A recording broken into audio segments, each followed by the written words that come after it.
Bugünkü mövzumuz Oğlaq bürcüdür. Salam əziz dəyərli izləyicilər. Yine mən ekstrasens Dəniz Üfüq sizinləyəm. Bu günlərim Oğlaqların özəl xüsusiyyətləri ilə bağlı danışacaq. Mövzumuza keçməzdən əvvəl mən kanalıma abunə olmuş izləyicilərimə çox sağ olun deyirəm, təşəkkür deyirəm. Abunə olan əlləriniz var olsun. Bəli əziz Oğlaqlar, nə vaxtdır ürəyinizə, qəlbinizə yığılmış sıxıntılarınız var? Bu sıxıntılar yavaş-yavaş daha sizi dözmürsünüz elə bir bu sıxıntılara. Yavaş-yavaş sizi tərk eləməyə, üzə çıxmağa başlayacaq. Bu sıxıntılar problemlərdən dolayıdır, amma ən çox nəfsdən dolayıdır. Sizə çevrənizdə özünü dost kimi göstərən bir insan var. Bilmirəm bu işdədirmi, ailə içindədirmi, sizə yaman paxıllıq eləyir deyim da, həm də nəfs eləyir.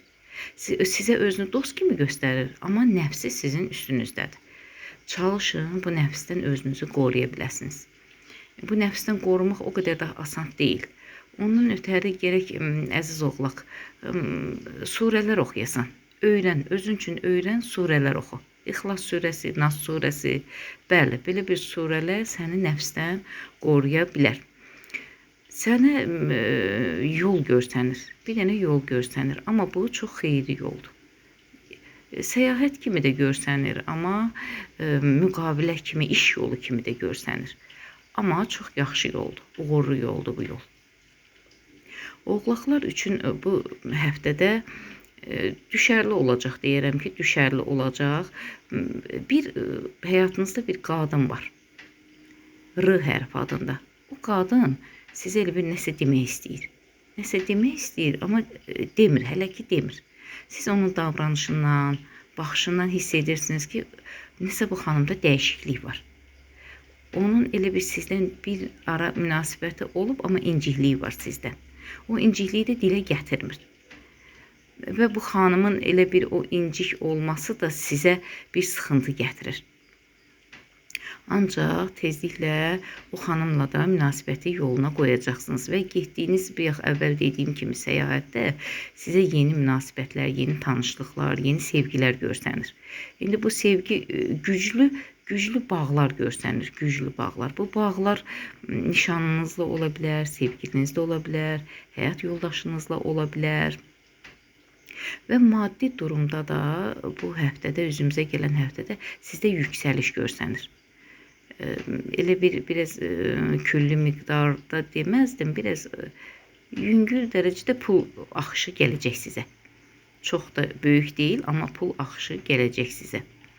Bəli, bu aralar siz özünüzü amma əvvələ baxan, əvvəlki aylara baxan, məsələn bu 2026-nın 1 iyun, 7 iyun tarixində sizdə elə bir dirçəliş olacaq. Özünüzü toparlaya biləcəksiniz.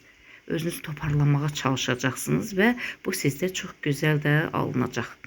Evdə işləri yoluna qoyacaqsınız, evlatlarınızla aranızda münasibətlər yaxşılaşacaq.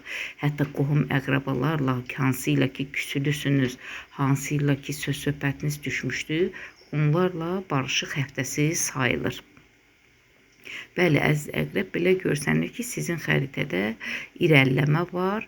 Elə bir pilləkana çıxarsanmış kimi addım-addım, mərhələ-mərhələ yüksəliş görsənir. Siz işdə rəhbərlik tərəfindən elə bir ki, mükafat alacaqsınız. Rəhbərlik sizi bu dönəmlərdə vəzifəyə keçirməyə çalışır. Sizə bir xəbərdarlıq gələcək, bir xəbər gələcək, bir xəbər gələcək. Bu xəbər sizin bütün deyərəm ki, gələcək həyatınızı etkiləyəcək və bu xəbəri diqqətlə yoxlayıb və onu dəyərləndirmək lazımdır. Siz bu aralar ancaq sağlığınızla bağlı elə bir sıxıntı var sizdə. Boyun nahiyəsində, diz nahiyəsində və bel nahiyəsində. Kiçik elə bir nahiyəsində biraz çoxdur, amma diz nahiyəsində, boyun nahiyəsində xırda kiçik ağrılar var, yüngül ağrılar var. Düzdür, bunlar ötüb keçəsi ağrılardır, amma yenə mən sizi həkimə görsənməyə məsləhət görürəm, sağlamlığınıza diqqət yetirməyə məsləhət görürəm və bu aralar siz çox yorğunsunuz, çox yorulmusunuz. Ailə qayğılarından, məişət qayğılarından, problemlərdən, işdən, stressdən elə bir beyniniz dolubdur. Ona görə də sizi mən bir müddət istirahətə getməyə məsləhət görürəm. Onsuz da sizdə burada xəritənizdə istirahət görsənir. Elə bir başqa bir rayona getsinizmi, yoxsa bir başqa ölkədirmi? Bu nəsə bir yaşıllıq kimi, dəniz sahili kimi görsənir. Ancaq onu deyim ki, o istirahət sizə çox düşərli olacaq. Çox xeyrinizə olacaq. Sağlamlığınız üçün də xeyirli olacaq. Sevgili oğlaqlar, gözəl oğlaqlar, özünüzə diqqət yetirin, sağlamlığınıza diqqət yetirin. Məni dinlədiyiniz üçün sizə təşəkkür edirəm. Kanalıma abunə olun ki, yeni videolardan xəbərdar olasınız.